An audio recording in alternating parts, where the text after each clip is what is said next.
आप तारीख उठा के देख लें, इंसान ने किस तरह से बोलना सीखा और फिर इशारों की ज़ुबान आई और उसके बाद फिर तहरीर तक बात पहुंची। हम अपनी बात को, अपने एहसासात को, अपने ख्यालात को एक दूसरे तक पहुंचाते हैं इसी एक ज़ुबान का इस्तेमाल करते हुए। अब अगर पाकिस्तान में ज़ुबानों की बात करें तो तकरीबन 77 के करीब ज़ुबानें हैं जो कि सरकारी तौर पर पाकिस्तान में रजिस्टर्ड हैं कि जिनको बोला जाता है। गो कि इनमें जो बड़ी बड़ी ज़ुबानें हैं उसमें हमारी इलाकाई ज़ुबानों में पंजाबी है, सिंधी है, पश्तो है, बलोची है। इसके अलावा सराइकी एक बहुत बड़ी तादाद में लोग बोलते हैं। और इनके साथ साथ कितनी ही और ज़ुबानें हैं जो कि मुख्तलिफ़ इलाकों के रहने वाले बोलते हैं। इन 77 ज़ुबानों में कहा जाता है कि बहुत सी ज़ुबानें ऐसी हैं जिनके बोलने वालों की तादाद 10 लाख से कम है, और कुछ ज़ुबानें ऐसी हैं जिनके बोलने वालों की तादाद शायद हज़ारों में है। लेकिन याद रहे कि 4 ज़ुबानें ऐसी हैं पाकिस्तान में जिनको ये खदशा है कि जिनको कहा जाता है कि they are the dying language. वो ज़ुबानें जो हैं वो मादूम हो रही हैं, वक्त गुजरने के साथ साथ उनके बोलने वाले कम होते जा रहे हैं। अब कभी आपने सोचा कि एक ज़ुबान जो है, जो किसी ज़माने में बड़ी पॉपुलर रही होगी, उसके बोलने वाले, समझने वाले शायद लाखों में होंगे, फिर आहिस्ता आहिस्ता वो ज़ुबान जो है वो इस्तेमाल नहीं होती, और फिर करते करते एक वक्त आता है कि आपको लगता है कि ये ज़ुबान जो है ये अब ख़त्म हो रही है। अब पिछले कुछ दहाइयों से एक जो तब्दीली आई हमारे माशरे में वो ये थी कि हमने जैसे जैसे अपने बच्चों को पढ़ाना लिखाना शुरू किया, हम सब मॉडर्न हो गए, तो इस चक्कर में हमने अपनी इलाकाई ज़ुबानों का इस्तेमाल ख़त्म कर दिया। मैं उन जुमलों पे नहीं जाऊंगा जो कि हम आम तौर पे अपने घरों में बोलते हैं। बच्चों के साथ ख़ास तौर पे गुफ्तगू करते हुए हम कोशिश करते हैं कि इनके सामने अगर हम इंग्लिश बोलेंगे तो शायद एक इम्प्रेशन आएगा कि हम बहुत पढ़े लिखे हैं। अगर आपको लगता है कि अगर हम अपनी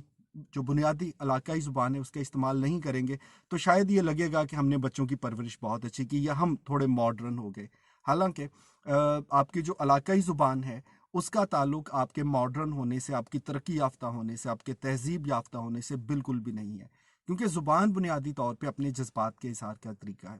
तो अब एक खदशा जो है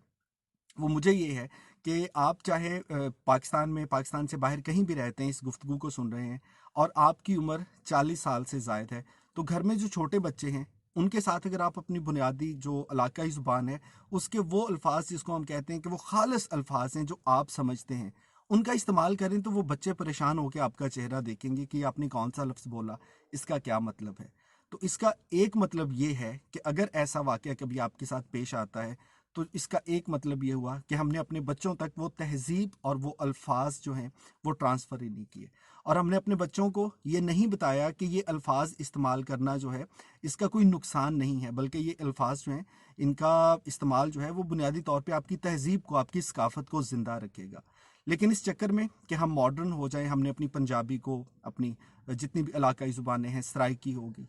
सिंधी होगी, बलोची होगी, पश्तो होगी, हम वो ज़ुबानें इस्तेमाल नहीं करते। हम कोशिश करते हैं कि उर्दू में बात करें। हाँ, उर्दू हमारी एक कौमी ज़ुबान है, मैं अभी भी उर्दू में बात कर रहा हूँ, और जिसका मकसद ये है कि सब लोगों को वो समझ आ जाए। लेकिन जब आप अपने बच्चों से बात करें, अपने दोस्तों से बात करें, अपने अजीज़ो कारब से बात करें, अपने उस हल्का अहबाब में जिसमें वो इलाकाई ज़ुबान बोली भी जाती है, समझी भी जाती है, अगर फिर भी आप उसका किसी वजह से इस्तेमाल नहीं करते और जानबूझ के इस्तेमाल नहीं करते, तो मान लीजिए कि आप पर भी खुदा न खास्ता एक वक्त आएगा कि आपकी ज़ुबान वक्त गुजरने के साथ साथ फिर बहुत पुरानी होती जाएगी, और फिर एक वक्त आएगा कि जिस तरह आज कुछ अल्फाज ऐसे हैं कि अगर मैं सुनता हूँ ना तो मैं ढूंढता हूँ कि यार इसका मतलब क्या है, मैंने ये बहुत कम सुना, तो हमें उसका मतलब जानने के लिए किसी बुजुर्ग को ढूंढना पड़ता है। और अगर उसके मुकाबले में आज की नस्ल को देखें तो कितने अल्फाज ऐसे हैं जो मतरूक हो चुके होंगे, जिनको खदशा होगा कि शायद समझने वाले, बोलने वाले, जानने वाले वक्त गुजरने के साथ साथ न जाने